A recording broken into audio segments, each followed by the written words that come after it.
Okay, hello everyone. Thank you so much for coming out this evening. My name is Aaron Hiltner. I'm a lecturer here at the Institute of the Americas at UCL, and welcome to the first event in our Americas in the World seminar series. This is the first of 8 events in this series across the 2 terms here. And the main goal of this series is just to highlight new trends and themes, as well as outstanding research in the transnational history and politics of the Americas. I'm very happy to say we are very lucky to have our first speaker, Dr. Gao Yunxiang, who is a professor of history at Toronto Metropolitan University. Her research focuses primarily on trans-Pacific cultural history in the 20th century using a multilingual approach. She has written 2 books, and her most recent is Arise Africa, Roar China, Black and Chinese Citizens of the World in the 20th Century.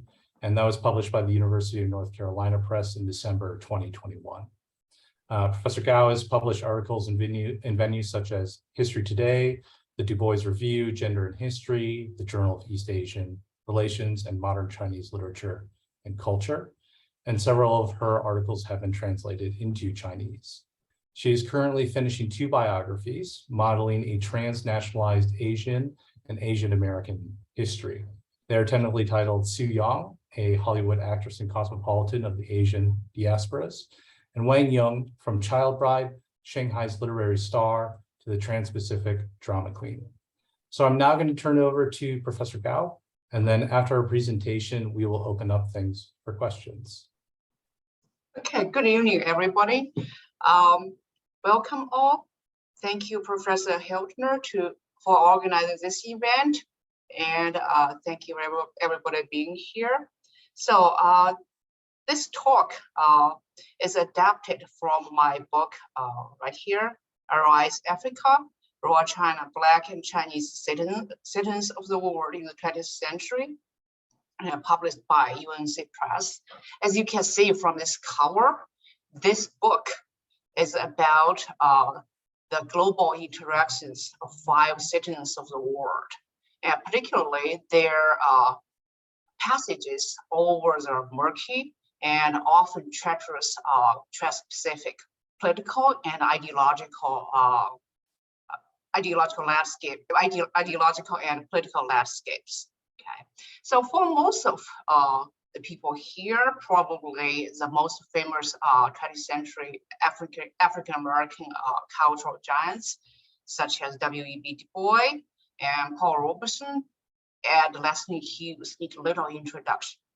And their Chinese allies, Liu Liangmo and Silan Chen, were well known once upon a time, but have since been consigned to the dustbin of history. So just a little bit of brief a few brief sentences to describe them and introduce them. Liu Liangmo was prolific journalist, a talented musician, and Christian activist. And so if you want to know more about him, you can simply read the book. And also here, if you can look at the YouTube here link, this is a recording of my talk about Liu Liangmo at the University of Michigan. And Silan Chen briefly, she was a Sino-Caribbean dancer, choreographer. She was related to several famous figures. For instance, her father was a foreign minister of Sun Yat-sen, the founding father of Republican China, following the 1911 revolution. Okay, and also as British subjects, the family moved to London, lived there for a while, and to educate their children. And so for those of you who read Leslie Hughes, you already know she had a romantic encounter with Hughes. Okay, so the stories of these figures were interrelated yet distinctive. And so what we're going to focus on today is Paul Robeson. As you all know, he was one of the most popular African-American singers, one of the most famous African-American singers and actors. And also he was also a talented athlete, and he was a political activist. He was a lawyer and a linguist. He was gifted linguist as well. Okay, so As the first African-American star, his story has been well told. However, his relations with Chinese and with China were little known until this book. And so how I'm going to tell the story about Robeson and Chinese in China today. I'm going to start it with a song. Okay, right here. Let's move to the next slide. This is a song born in the struggle of the brave Chinese people.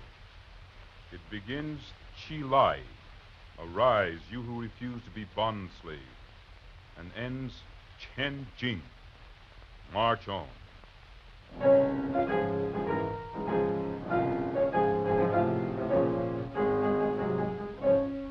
Qi Lai，不许往所努力的人们，把我们的血肉组成我们新的长城。中华民族到了最危险的时候，每个人被迫着发出最好的号声。起来，起来，起来！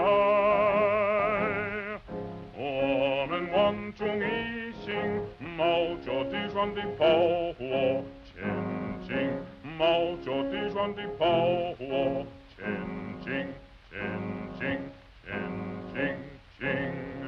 Arise, you who refuse to be bond slaves. Let's stand up and fight for liberty and true democracy. All our world is facing the chains of the tyrant. Everyone who works for freedom is now crying, arise, arise. Okay, let's stop here. And right now, this song is probably best known as People's Republic of China's national anthem. Title is now called Mantra for Volunteers. Okay. However, probably how Robeson actually popularized this song during the Second World War under a different title called Qi Lai right here. Okay. And across the globe, before the People's Republic of China adopted this song as its national anthem in 1949, it probably surprised you. Okay. So how did this happen? So put this long story short, in November 1940, Robeson in New York City received a phone call, probably from a person whose name was Lin Tang, the famous Chinese writer and philosopher. Okay, asking Robeson to meet a newcomer. Of course, his name was Liu Liangmo. Okay, one of the figures covered in this book. Okay, so within minutes, Robeson was in the caller's apartment. Robeson and Liu Liangmo became fast friends, according to Liu Liangmo. And Robeson, his face beaming over me, and his giant hands held mine firmly. Okay, and then Robeson inquired about the mass singing movement that Liu Liangmo had started in China for war mobilization. And Liu Liangmo talked about and sang this signature piece called Qi Lai back then. Okay, then Robeson took some notes, listened carefully, and left with a copy of this song. And then several weeks later, at an open door concert under the Starry Night in New York City, at the very end, Robeson announced, "Tonight, I'm going to sing a song to honor the brave Chinese people. This song is Qi Lai." Okay. So a year later, Robeson and Liu Liangmo entered the Chinese People's Chorus, which Liu Liangmo had organized among the members of the Chinese Laundry Alliance in New York City, and they together recorded this album called Qi Lai, Songs of New China, for Volcano Records. Okay, and including Chinese fighting songs and folk songs. So New York Times lauded this song as the best of that year, and also reported profits from this went to the China Relief Fund. And since then, Robeson reprised this song several times in his concert in the United States and in Europe. And also, I'll get back a little bit, this song, Madame Smithson and the wife, the widow of the founding father of Republic of China, contributed in certain notes. I think I should have mentioned what she said. And she praised Paul Robeson as the voice of the people of all lands, and Liu Liangmo, who has taught a nation of soldiers, guerrillas, farmers, and road builders to sing while they toil and fight. Okay, and gradually, because it's a global popularity of this song, and Hollywood adopted it. For instance, a movie called Dragon Seed, MGM adaptation of the Nobel laureate Pearl Buck's novel, adopted Robeson's version as its theme song. Okay, so that's the story about this song and Robeson's collaboration with Liu Liang. Okay, so Robeson's long-term alliances with leftist, liberal Chinese figures such as Liu Liangmo. So let me look at this slide here. And also this one, this is Mei Lanfang, China's king of Peking opera, and with Anime Wang as the first Asian Hollywood star. Probably you guys, I'm not sure you guys come across news coverage in New York Times and Washington Post about a new quarter will feature this lady's face. Okay, in the issue. So anyway, and so Robeson's connection with those figures led to his mutual embrace with the Communist Party of China and the People's Republic of China. Okay.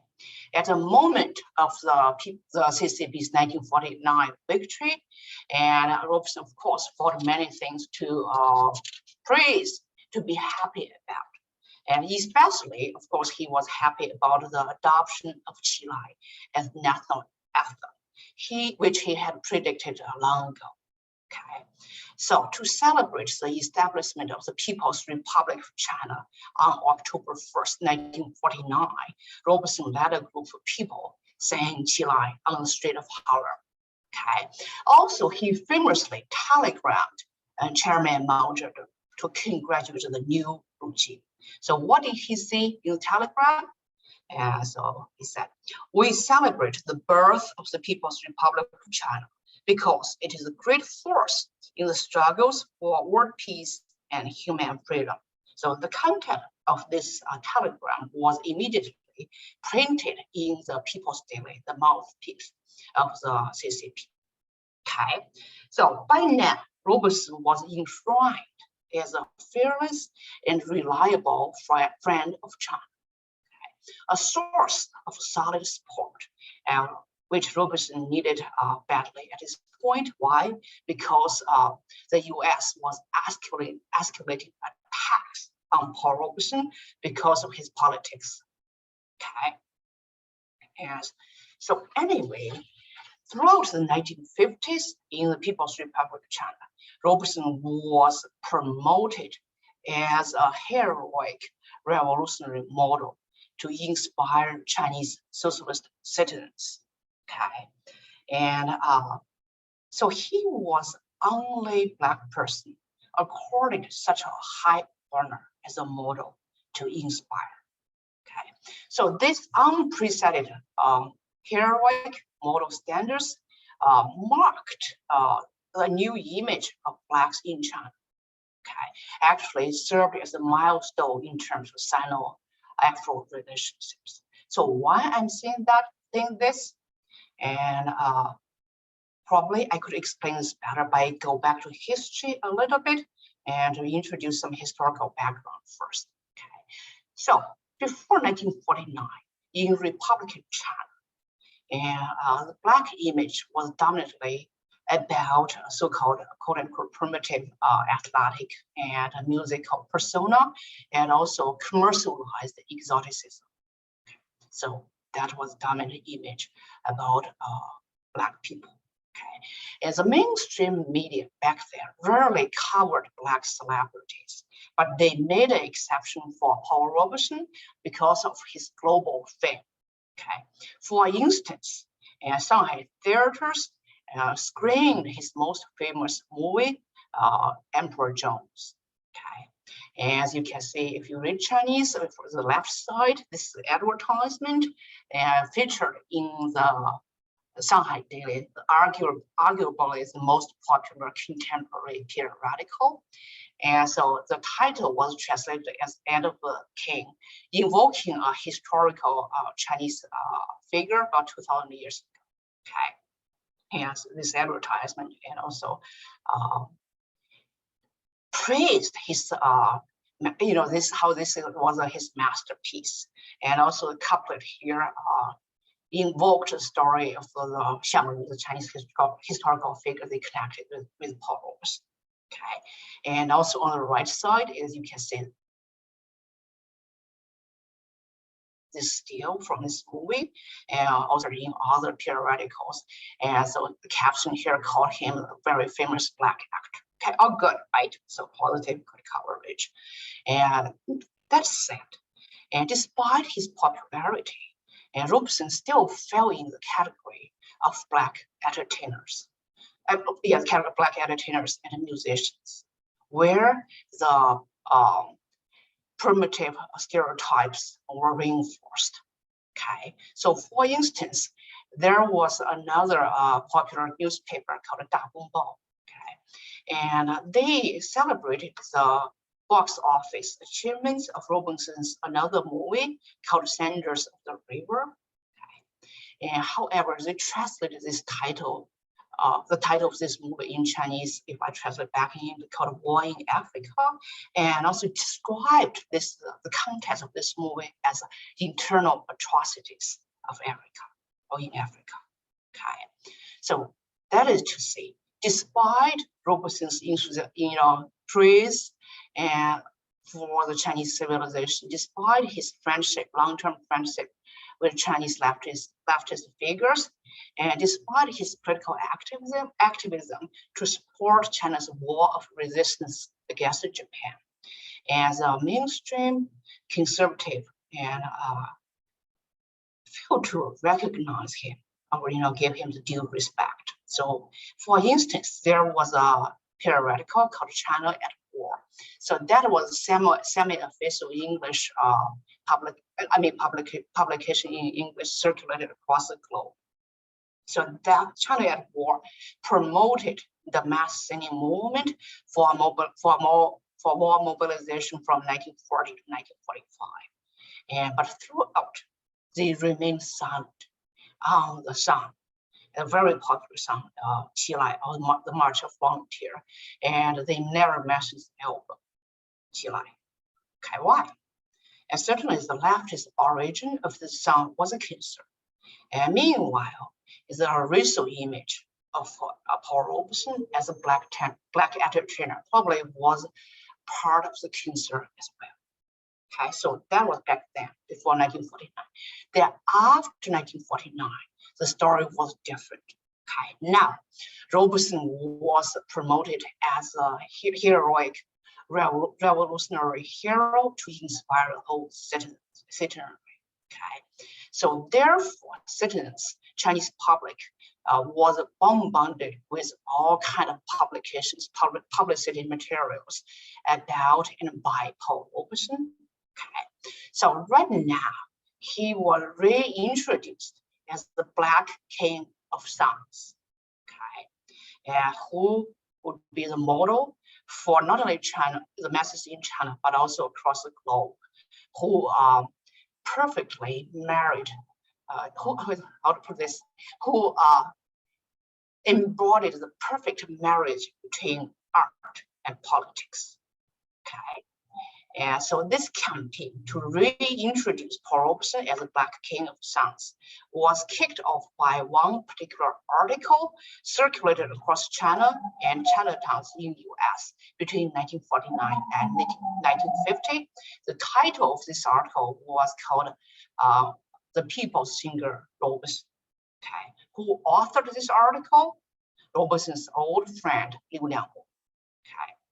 So after promoting China's cause among Americans, especially African Americans, for almost 1 decade. At this point, Liu Liangwei had returned to China.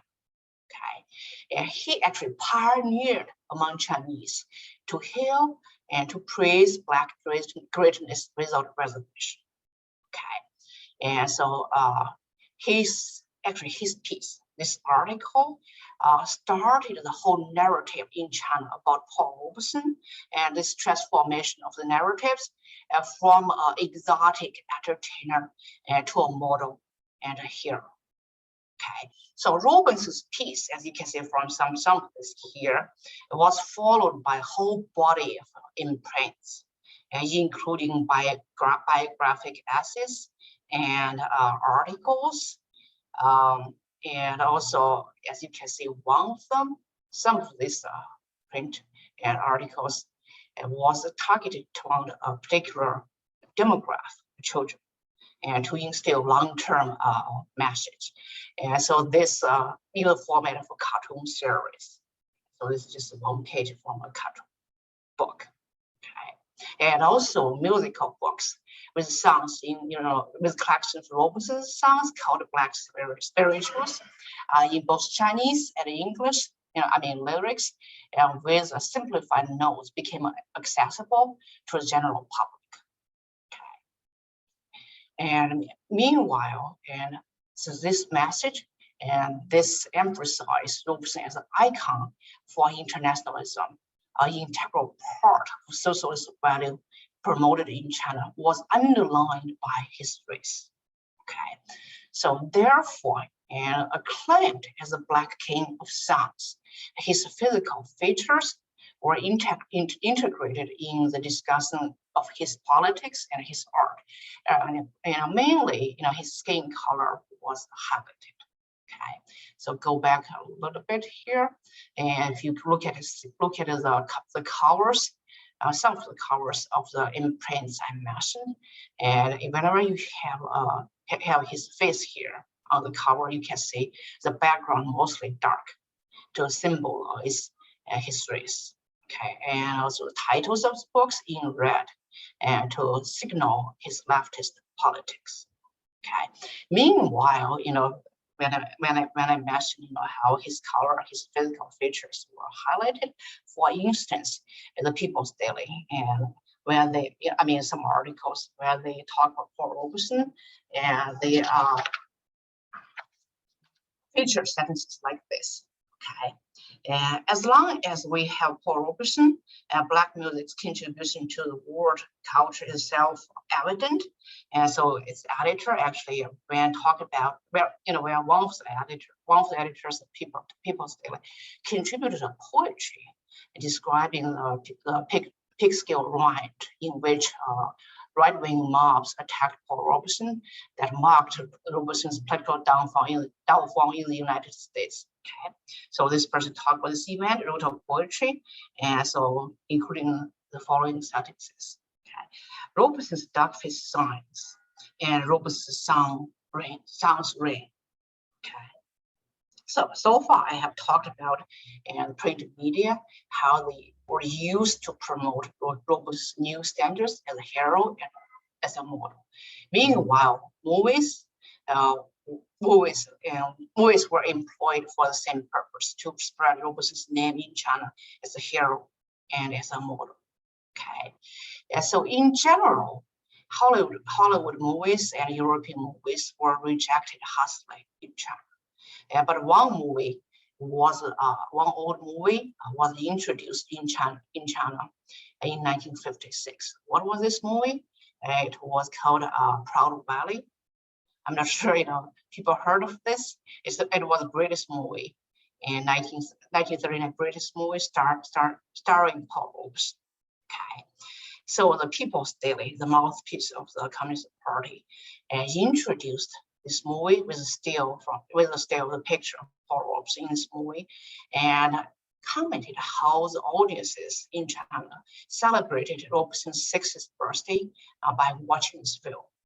And also mentioned how the audiences walked out of the theater in silence, because they were saddened by the tragic fate of the miners in Great Britain. And so therefore they walked out in silence and as if in a funeral parade in the twilight.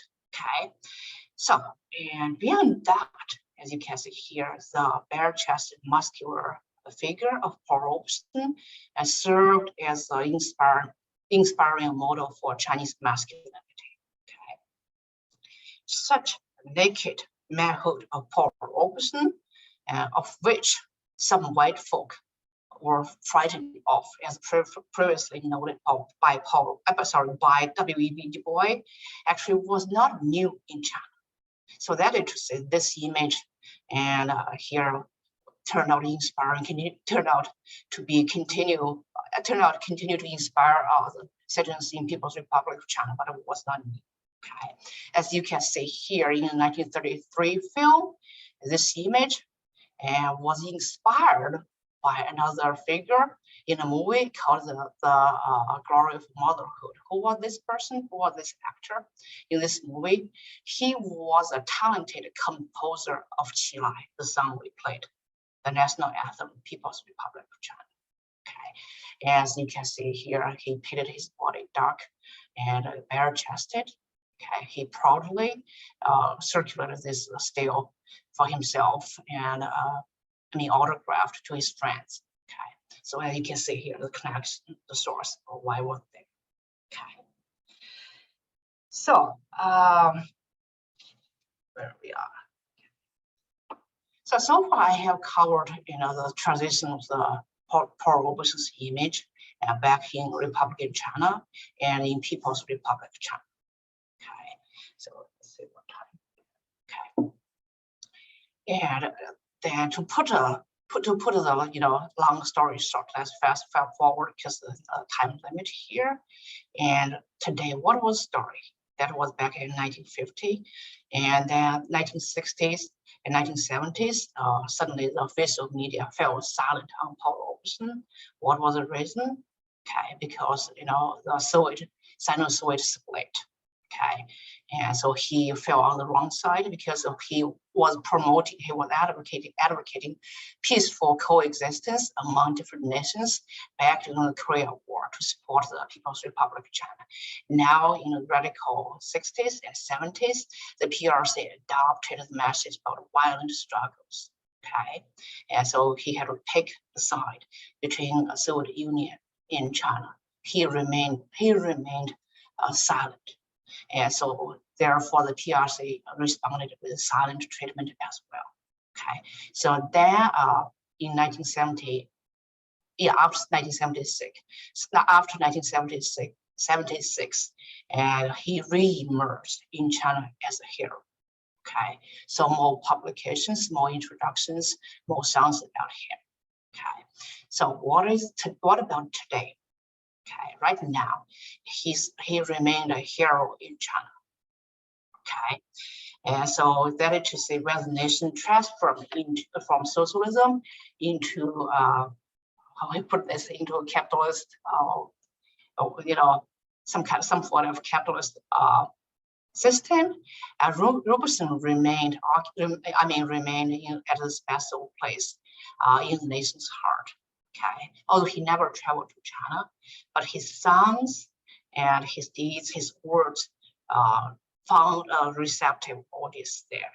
Okay, his song "Old Man River" continued to fascinate the Chinese. You can see a bit of this on this occasion, and where they commemorate his memory, his song was played song. And also we have many more other occasions by the state audience to commemorate his memory. Okay, so let me conclude so that we have time for questions and answers. And what are the significance of the story between Paul Robeson and China? Okay. So first, I think the story about the Qilai and other popular songs indicate and to help us to understand the modern popular culture in China was made and remade through global circulations across racial and national boundaries. That's the first point.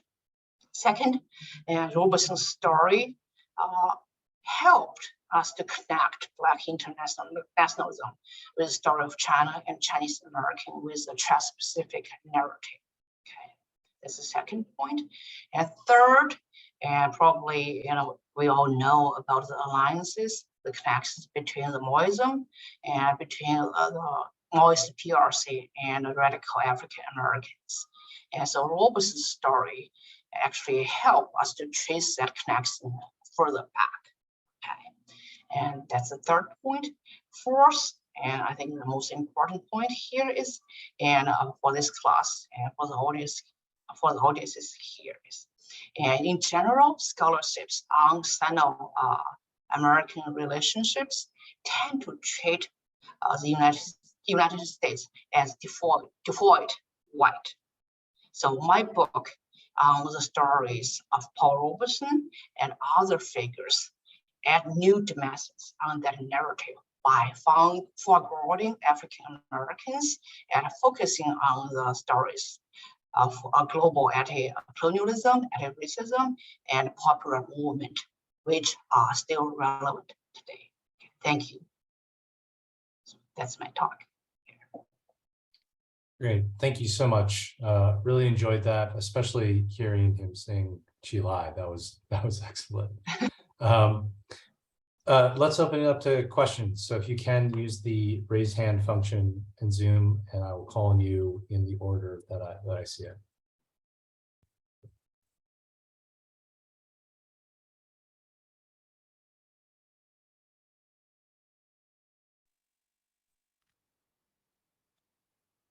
Aaron? Yeah. I think we might need to stop sharing the PowerPoint in order for us to be able to raise our hands. I'm not quite sure okay. if that's so right. I need to stop share? Okay. There we go. Can try again now. Anyone who wants to try raising there. There we go. Nick, please go ahead. Hopefully you can see me now as well. Thank you, Professor Gao. That was really fascinating and makes me very, very eager to read your book. I was fascinated by some of those kind of broader themes that you mentioned towards the end of the talk, but also fascinated by some of the really rich visual imagery that you were sharing with us. And I'll try and amalgamate those two things into my questions. So this might have just been a passing bit of nothing, but as I was looking at those cover images that you were sharing with us of the various imprints that were circulating, I was interested by the varying different ways in which Robeson was kind of presented, the way his skin color was presented, the way his facial features were presented, those types of things. And in one of the images, I just thought he looked a lot like Gamal Abdel Nasser. And like that might not mean anything. I'm not sure of the chronology and whether that could have been intentional, whether it could have been subconscious, or whether it might have been, the image might have been produced before Nasser was an international figure, and therefore it's just my imagination playing tricks on me. But I guess that leads to a larger question that I had about the kind of global racial solidarity and internationalism that you're kind of placing Robeson and his Chinese interlocutors in, because I was wondering, as you're kind of theorizing and conceptualizing this, is this a single axis of racial solidarity? i.e., are we talking primarily about racial solidarity crossing the Pacific between China and the United States back and forth? Or are the actors on both sides of that dynamic imagining themselves as part of a kind of larger global conversation that's taking place against the backdrop of decolonization? And I guess if the answer to the question is yes, they are doing that against the backdrop of global decolonization, how does that impact their kind of understanding of what racial solidarity is in this moment? You know, given that as these people are racialized in this moment, they're all kind of different, as well as sharing kind of some commonalities. I hope that makes sense as a question, but it was rooted in that kind of fascinating image as well as the larger questions. So Nick, thank you for the question, and I think it also thank you for the broad connection of the question. It's a good one. And so I think you're talking about how they understand the figures I covered in this book. They understand racial solidarity. Okay, what it means for them, right? So I think we have to understand. So my book is the methodology a little bit different from most the existing scholarship regarding Sino or Asia-Afro relations. Just I trace way back because we understand in the radical 60s, 70s civil rights movement, right? The Cold War. And so my book started from the beginning in terms of Du Bois, late 19th centuries, and and for the others like 1920s, 30s, etc. And so how they understand this? And I think we have to put this context in some legal framework. And in the United States, my books, sometimes people thought this book was about Africa. Actually, the touch Africa, but it was African Americans. The raw China part is the wrong China, and the Arise Africa part actually was from Du Bois' speech, one of the Du Bois' speech in China. Okay, so we have to look at first this within the United States, and because where the encounter happened when I talk about Liu Liangmo, etc. And so within the framework of Jim Crow, and also Chinese Exclusion Act, right? So they use in their dialogues, in their writings, they talk about how our struggles could be connected. Okay, and so like Liu Liangmo wrote a weekly column for a black newspaper called Pittsburgh Courier. Okay, and so how he talked about the racial solidarity, and so African Americans, Africa, Indians, and so for anti-colonialism, anti-racism, and so what is the context? Why we should be all together? And so he frequently cited about the Chinese Exclusion Act. Okay, how the suffering of Chinese Americans are connected to the colonialism against China, back in their motherland. Okay, how colonialism against Africa connected with Jim Crow, and so how this Jim Crow system here and the Chinese Exclusion Act should connect us, and so those struggles all together. Okay, and so I'm not sure that answer your question. So that's the framework there. No, thank you. That's really helpful. I appreciate it. Yeah. Okay. Okay, any other questions? I have a question, maybe while other people are Sure. thinking of some. Sorry, Keswa, do you want to go ahead? You can wait, you can do yours. Okay, so I was really interested in when you were bringing up this point about commercializing exoticism, but also how some of these Black men are used as models of masculinity at the same time. And it got me thinking, is there also connections in China being made with, African-American athletes?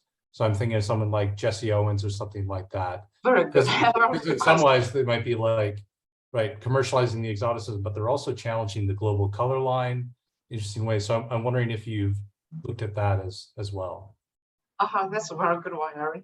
So obviously, it's relevant, very much relevant. Okay, and so again, first let me talk about why I say commercialized Black exoticism. So if you read Chinese, even you don't read Chinese, if you have access to the periodicals back in 1949, and you frequently see advertisement for like toothpaste, right? And for white towels. And whose image they would use? Blacks, right? So that's that's what I call commercialized exoticism. Okay, so that's one side. Meanwhile, what other Blacks you would say? Okay, and athletes. Okay, and so Jesse Owens, and also as in my book I covered Joe Louis. Okay.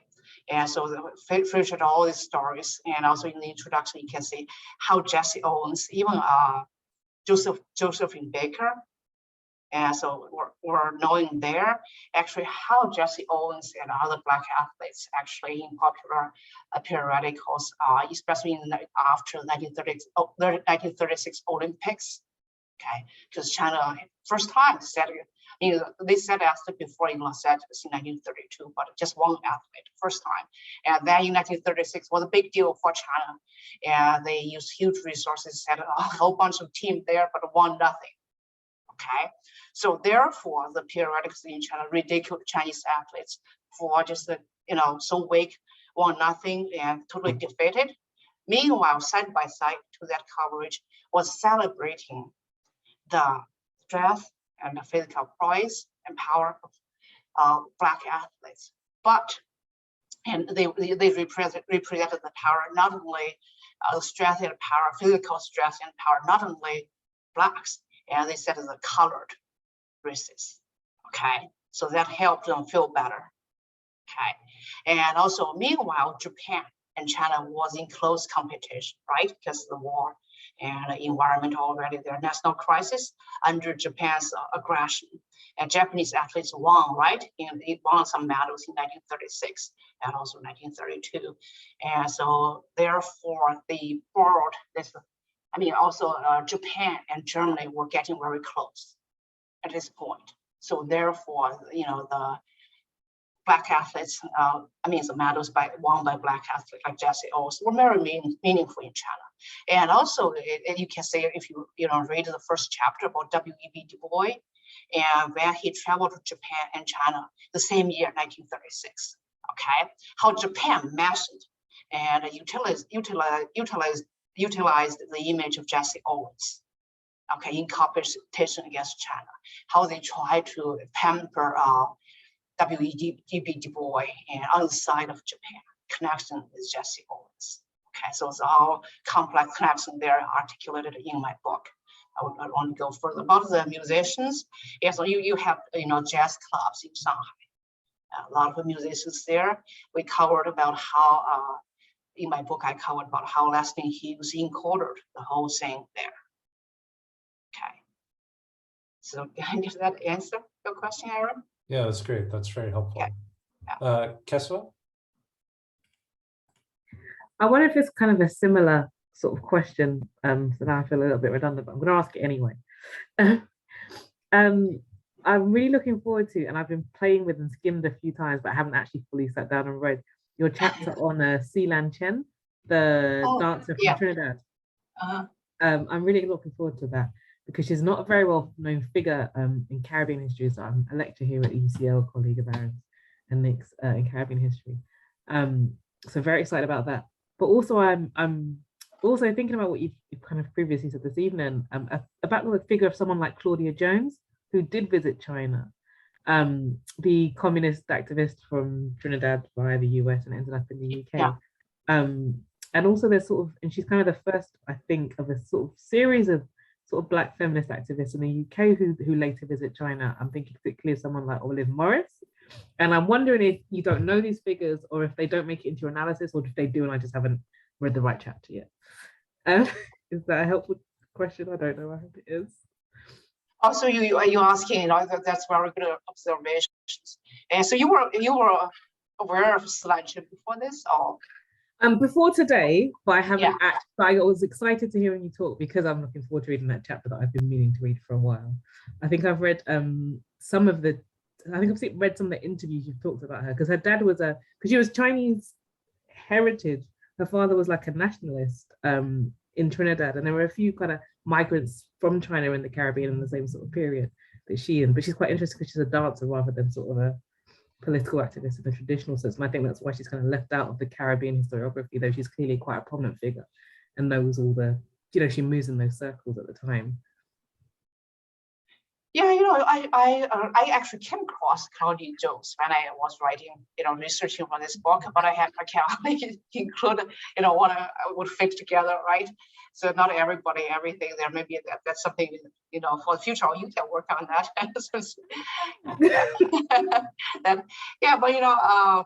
About Seelan Chen, her family, actually, her father's family was Chinese. And so her, she also has French heritage and African heritage, of course. And so the family was, the Seelan Chen's family really global. And so his brother, Jack Chen, lived in in London for a long time. Okay, and if people research, I covered in my book, people research that up, you can see he was important, contributed to the workers' daily for a long time. They lived there for a long time. Remember, the whole family was, they were British subjects. So actually, she studied dance in London, and first, and then the whole family moved back to China. Then traveled to after Chiang Kai-shek, the right wing purged, as the family escaped to Moscow. They lived 10 years there, okay, from 1927 to 37. And so the family lived across the globe, all everywhere. So the younger sister ended up living in Moscow the whole life. Yeah, so they still have descendants living in Moscow, won Olympic medals.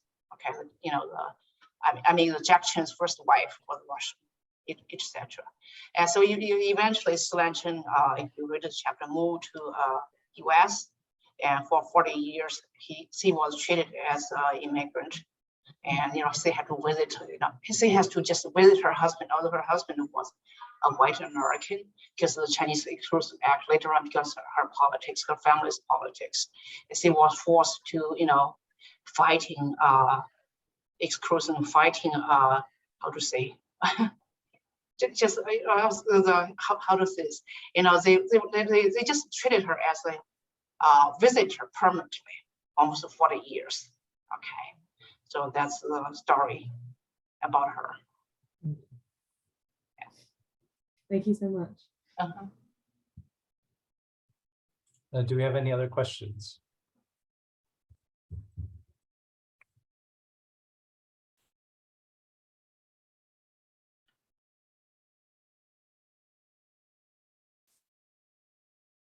I guess I had one other thing that I was thinking about. I just don't know whether Robeson was thought about that much, but among supporters of Chiang Kai-shek, did they react to when he sort of explicitly sided with the PRC and against nationalist forces?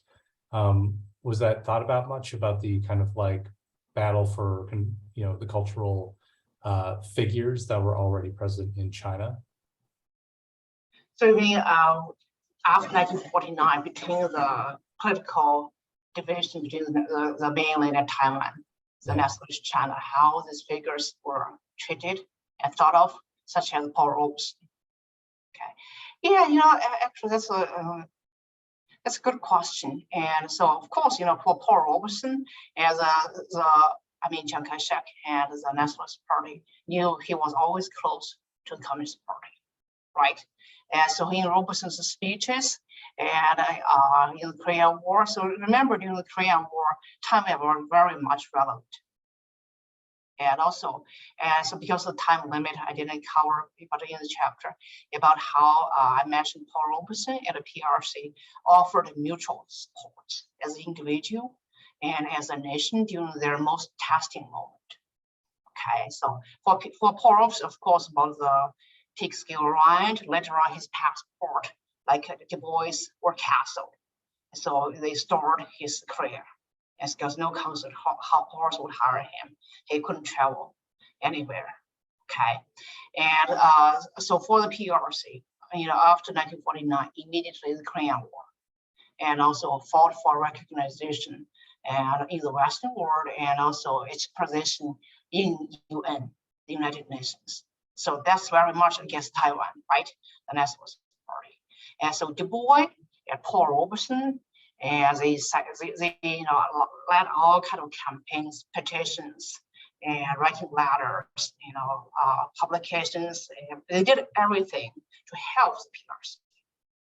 Okay, so what I'm saying is here the mutual support, not only in the PRC, that's their support to Paul Robeson about the attack, and also about the cancellation of the passport, as they try to invite him over again and again, as they know that he could never come, but just try to keep the passport issue alive.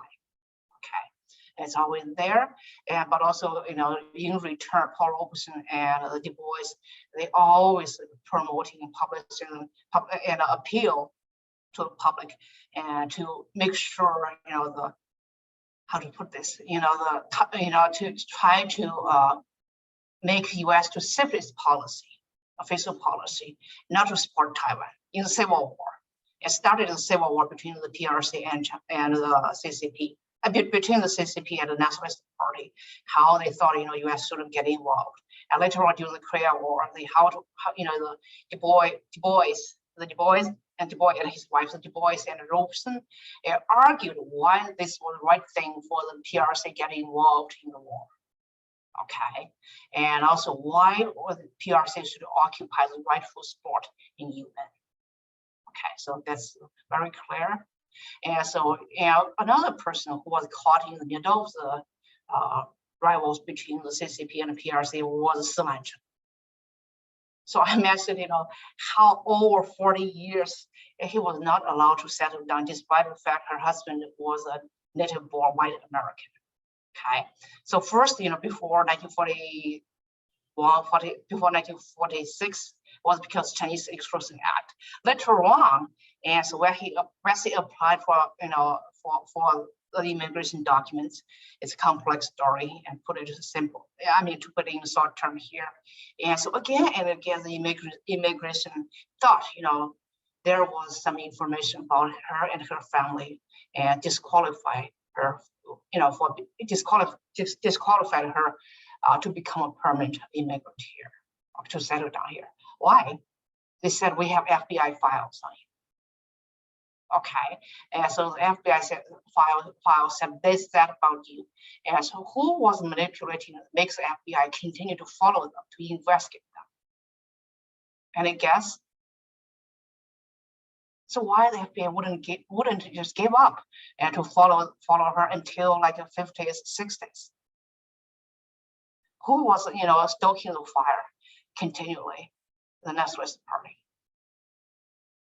Okay, because his father was a Sun Yat-sen's foreign minister, and he worked closely with, in my chapter you can see Silan Chen was in close contact with Madam Chiang Kai-shek. He was invited, to dinner or stuff like that, and so they worked closely, and so there were conflicts, there were resentments. So therefore, all this released to her later on.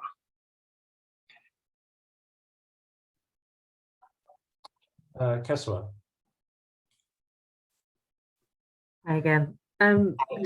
Just a word on sources. I think one of the exciting things about your work is you're able to use a whole new set of archives because of your language skills. Do you think that there's kind of a new generation of scholarship that's gonna kind of come from people following that example? And I think a bit of a broader question really is, what do you think that means for the future, kind of going forward, if people are starting to use a whole new set of archives to think about this period? That's a very good point. Good observations. I think I'm trying not to be arrogant, but I think put my book apart from there are other books before me talk about it, African American in Japan, African American in China, but none of them use sources in China. Okay, and in Chinese language, my sources in Chinese language from China, and also from Chinatowns. So, and also I used all the private archives institutes relevant. So I think I can claim in my book, one of the advantages is the sources. Indeed, I think I can claim it's exhaustive. All things I think I can, FBI files, immigration files, all over the places. Okay, so I think I think people recognize that.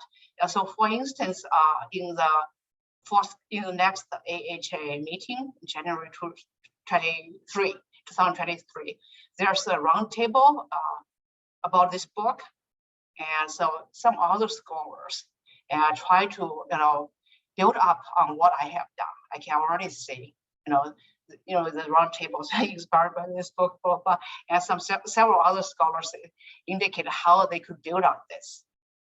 Okay, and so some do read Chinese. I think they could continue to use all the sources.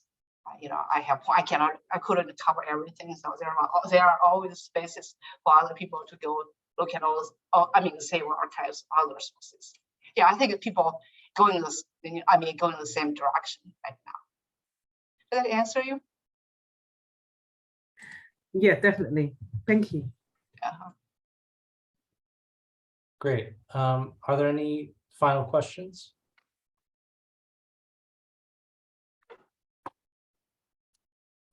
If not, I would just like to, from all of us, thank Professor Gao for that excellent presentation and for such an interesting project. So thank you so much. Really appreciate it.